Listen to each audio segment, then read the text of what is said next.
Chapter 10. Hayward stayed for a month of Sundays, and Charlotte couldn't bear thinking about him leaving again. The morning he left, she said, "Hey, you can stock tender for me as long as you like." "Charlotte, I'm beginning to think you like having me around," he teased. "I never thought I'd see the day. But first, I got work to finish in Missouri. Then I got to help my folks move out here." He hesitated, then said, "Charlotte, come with me." Charlotte looked out the window as if she hadn't heard him. "It'll take me over a year, Charlotte. You could get someone to watch the place, and then Ebenezer could take over till we got back. Won't you come?" She turned and looked at him. "I can't, Hay. I don't want to leave. I worked my whole life for this. I belong here. I want to build up my horse stock, and I got apples to pick and things I got to do. Besides, there's something I've been thinking on for some time that I feel real strongly about." She knew she could tell Hay anything, but she wasn't sure how he'd react to this.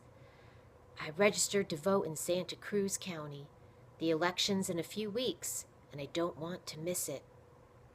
Hayward stared at her and shook his head. "Charlotte, you'll be going against the law." "Hey, I know more about who to vote for than most. Women are citizens of this country just like you. They work hard and make decisions sound as a man's." "There's a lot of folks who don't agree." "There's a lot of men who don't agree," said Charlotte. Hayward grinned at her. "I ain't one of them," he said. "I just don't understand what you'll be proving if no one knows you're a woman." "I guess I'm proving that here I am, a member of this county that most folks respect.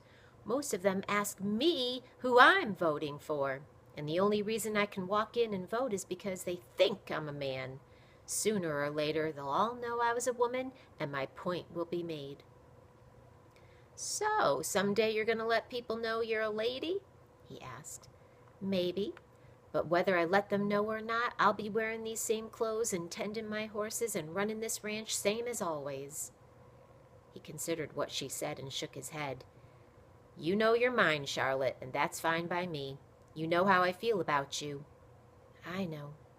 He gave her a big hug and acted like he was never going to let go. Then he got on his horse and rode down the lane past the corral. Charlotte stood on the porch and watched him ride away. He stopped halfway down the road and waved his hat. Charlotte waved back. He put his hat back on and cupped his hands around his mouth. "I'll be back," he hollered. "I know," Charlotte whispered to herself. It was sprinkling when Charlotte rode into town that November afternoon, but a little rain couldn't stop her. She hoped it wouldn't stop other folks from getting out and doing what they had to do either. Luckily, by the time she got to town, the sun had come out. She hitched the Mustang and walked down the street and nodded to the people walking by. A big sign in the window of the hotel said "Polls." Some of the ladies in town went about their errands and didn't seem to give a second thought to the long line of men in front of the hotel. Others gathered out front in twos and threes, waiting for their menfolk, and acted like there was nothing special going on inside. Charlotte wondered if they really didn't care, or if they were going about playing their roles like she was playing hers. One man came up and clapped her on the back. "Glad to see you, Charlie," he said. Another man said, "Pretty exciting day, ain't it, Charlie?" Charlotte didn't say much. She shook hands all around and got in line with the men. She listened to them banter and joke around her. "Heard Wyoming's gonna give women the right to vote. I thought I'd heard everything. What's this country coming to? What do you think, Charlie?" Charlotte said, "I don't think it hurts nothing. Guess they know their minds as well as us." "Don't hurt nothing? Them women fighting for this is just plain crazy, stirring up trouble all over. They'll be the ruination of this country. I told my wife that she wouldn't ever be voting as long as she's married to me, no matter what the law says. What does she know about politics?" Several other men added their opinions. The line inched up the hotel steps. A little boy ran up, found his father in line, and tugged on his hand. "Papa, Papa, the Taylor boy said Sarah and I can't play ball 'cause I'm little and she's a girl. And she's fighting him in the street, and he's twice as big as her. Hurry, Papa." The father shook his head. We told her and told her about fightin'. When's that girl gonna learn? The men chuckled, and the father and the little boy left. The line moved closer to the desk. Charlotte got to the front and signed the book. The registrar handed her the ballot. She studied the names. Horatio Seymour or Ulysses S. Grant, the conservative Democrat or the much-talked-about Republican. She had listened to the talk and heard people's debates. She had heard good things and bad things about both men, but she knew her own mind and what she thought was right. You know who you're voting for, Charlie? Asked the man next to her.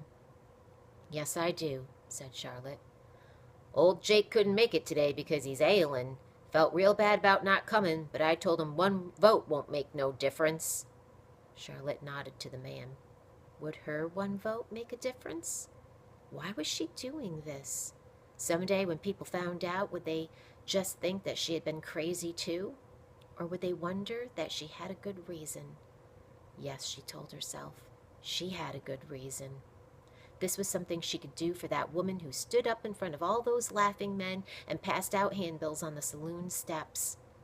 Something for those women out front who were pretending they didn't mind that they couldn't vote. For Vern, who hadn't been allowed to speak up and should have been able to. And for that little girl outside who was already standing up for herself. She smiled.